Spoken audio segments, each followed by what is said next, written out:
understand that you might be tired, but there is one more practice to do for today. And 15 minutes when we were on the break, I was telling the story from 4 or 5 years back when I was teaching, giving a retreat in UK the first time.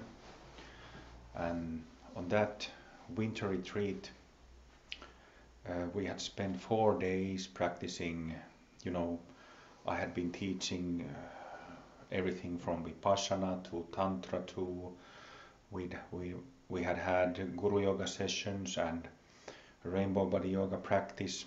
And then on day 5,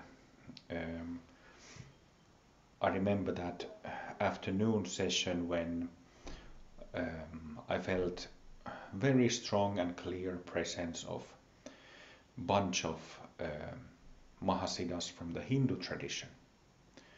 So, like I felt it was kind of a funny and hilarious moment, because it felt like, we've been at it for 4 days already, and they had to wait the 4 days or 5 days to get their chance, get their opportunity to give their blessings for the Pemako Sangha on the retreat. And so it has been happening for many years throughout the time when I've been teaching, that we've had let's say, like surprise visits from different gurus, and this instance was one of those. It was the first time, like I said, it was the first time when I taught in UK, and I felt that they just wanted to be part of it, wanted to make themselves available and known to the Sangha, wanted to familiarize or get to know the people just like I did. And it's been happening ever since. It has happened on usually like on weekend retreats. We don't have enough time, but when there have been 4 and 7 day retreats throughout these years, they've also wanted to be actively part of it. So there has been this strong blessings. And of course, since 2014 in my teachings, we've been focusing on Buddhist practice and practice of Buddhist Tantra. But nevertheless, the Hindu Mahasiddhas have been with us. And now finally, after 8 years of focusing on Buddhist Tantra and finishing the purification process, removing ignorance with the help of Buddhist practice, we've kind of come a full circle again. We've now dropped the label of being Buddhists and kind of have come back to, well, if you like a situation where we are fusion tantrics, practicing both Buddhist and Hindu tantric practices and deities for good reason, both of them. But really, what it means is that, we always need to use what works.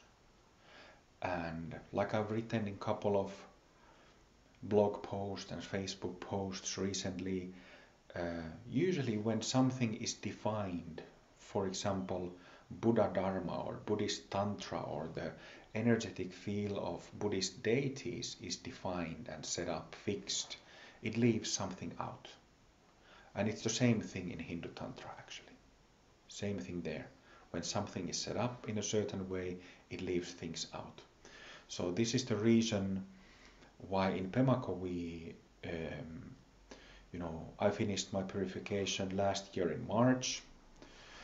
And after that, I soon figured out that, there's this refinement process happening after finishing, after purifying the karma, finishing the process of karmic purification. And in that refinement process, these Hindu practices are, what is the word, are just way better than Buddhist practices. Buddhist deities would take a lot longer to accomplish that, get it done. So I feel myself inspired after a long time of my work having felt like a struggle. You know, if I'm really honest, it hasn't been much fun the past several years, because it's not fun to be an outsider who gets called names and thrown with whatever shit people might come up with. So that's the reason why Pemako, having been under the banner of Buddhism, has been very difficult and very heavy and hard for me. And I've spoken about this to Kaisa, to Carl, to a few others who I've known for years, and I've also talked about this in the Sangha. But so I feel relieved and inspired again, and I feel thankful to be inspired because we have dropped the label of Buddhism and just kind of gone back to that, how do you say, like a no man's land, where tantric practice is tantric practice, and you use whatever practices and methods work for each stage. So it's kind of like when somebody commented this in Facebook, it's kind of a situation before things turned religious, purely pragmatic point in development, and I'm really happy about that. So it also, to me personally, because I've been practicing for so long, and I have really I remember after my Zen days, I spent about 4 years in Zen practice and was really putting everything into it. But unfortunately it didn't work. It didn't work for me. So I had to do something else. And then I was fortunate to have the ripeness, and was fortunate to have the karmic connection to come in touch with Hindu Tantra, and more specifically Shaiva Tantra lineage, and then also several Kriya Yoga lineages. And then sometime later I started receiving teachings myself back in 2007 from non-physical masters, and those teachings became Sundara Kriya Yoga. It's like a form of Kriya Yoga that I received and taught for several years. But during those days, I started teaching full-time professionally in 2008 in October. And those days and few years before that, after I had finished Zen, I spent a lot of time with a few different Hindu masters, Hindu Mahasiddhas. And one of those is a very dear friend of mine, very dear master of mine, called Babaji. Babaji. And I'm kind of just giving like a nutshell introduction to what's going to happen next. And I started by narrating the story from 4 or 5 years back when at the first winter retreat in UK, and when on the 5th day there was like these Hindu masters coming in from windows and doors. They couldn't wait anymore, and Babaji has been, kind of behind my shoulder like this since yesterday evening. So he's a very dear master to me. I have my Dharma name in Shaiva Tantra is Baba, given by Sivakami, Baba Nanda, but Baba for short. So even my Dharma name comes from Babaji. So yeah, Let's enjoy what Babaji has to give and offer us. Dear Babaji, dear Master, dear friend, shower us with your blessings. Fill our hearts, fill our bodies, fill our energy bodies. Please bless us for the sake of all beings. Namo Guru Babaji, Namo Guru Babaji, Namo Guru Babaji.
Stay with it.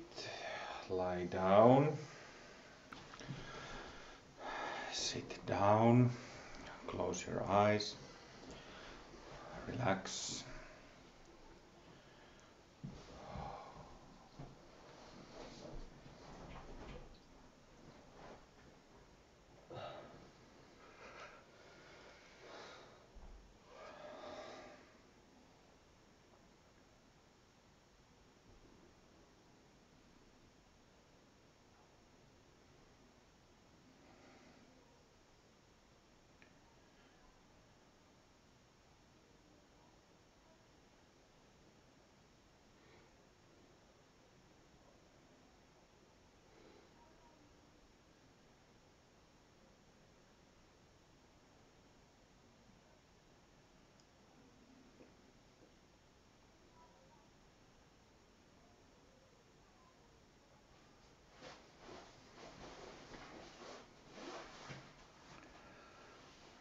Thank you, Babaji, so much for blessings.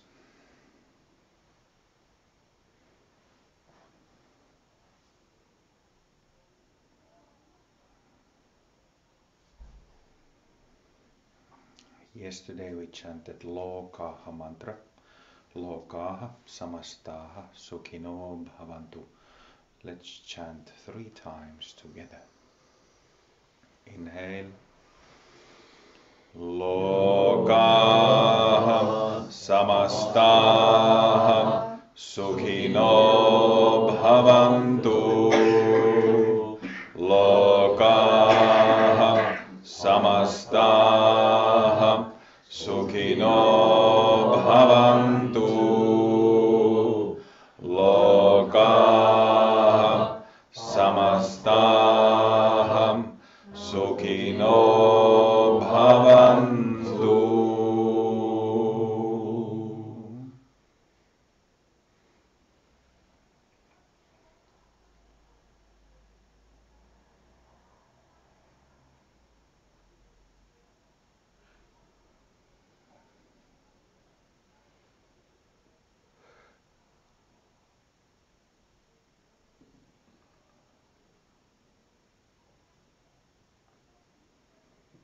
And then dedication of merit.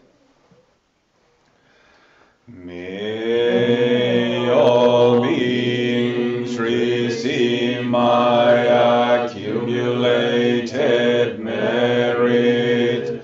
I dedicate the merit to the refuge and to all sentient beings.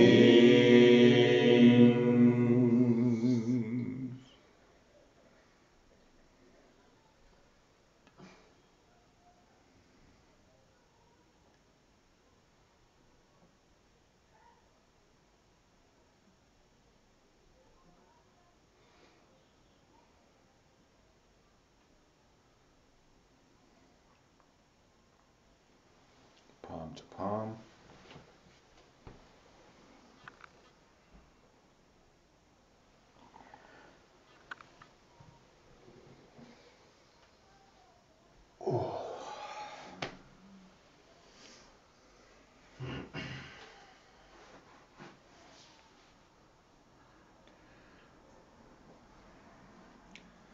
Now let's make a count. How many survivors do we have?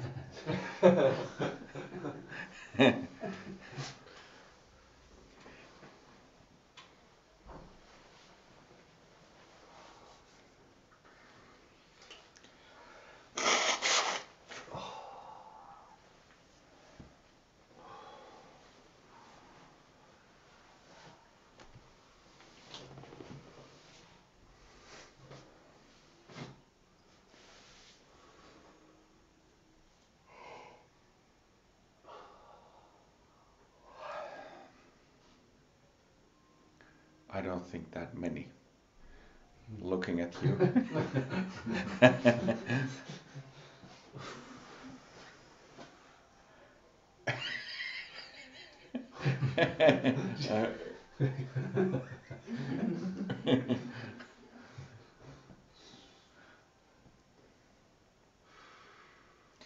James still has some juice. James is continuing Babaji's session.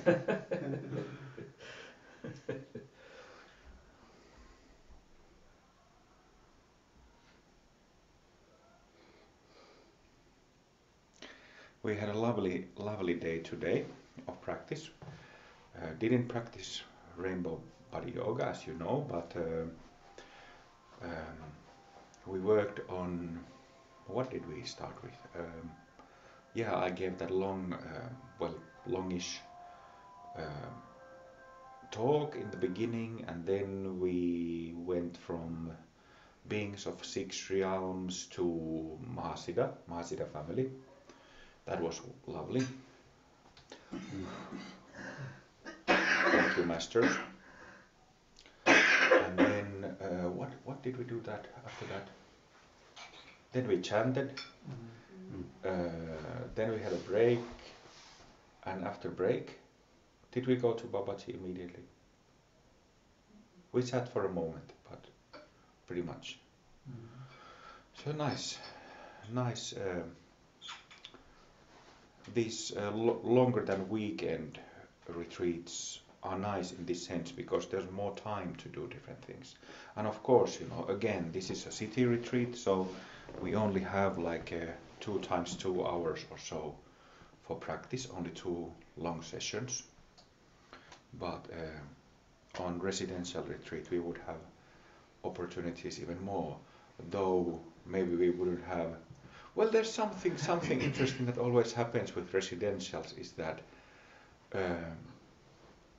it always seems to be the case that whether we are doing a 2-day, 4-day, 7-day, or however long retreat, it kind of nicely takes everything out of you. And so, like somehow, even though a week-long retreat might be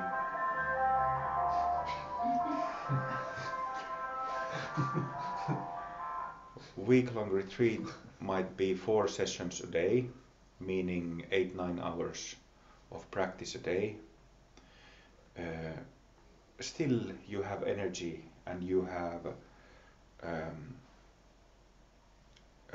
you manage to get through the whole week. You survive through the whole week. Somehow it happens. There's some, I don't know what kind of natural mechanism that kind of nicely balances things. So yeah, we still have 1 day to go. How are you doing there?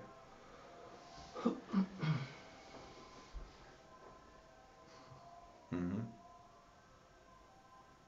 For me, it was lovely. Your teaching and your pointing out, and so wonderful. I enjoyed it very well.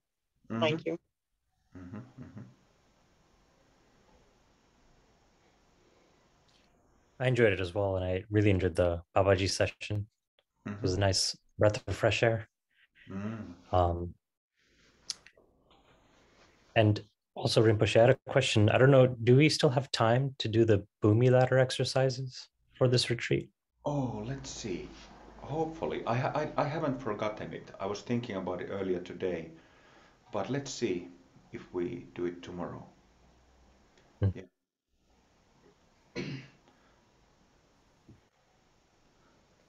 Thank you.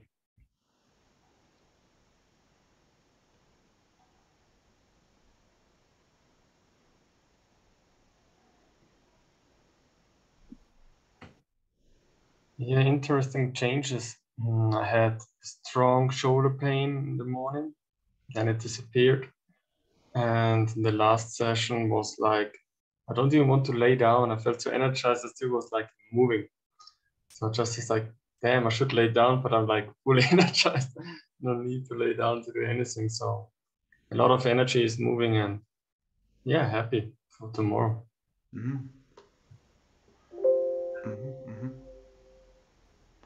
Happy for tomorrow.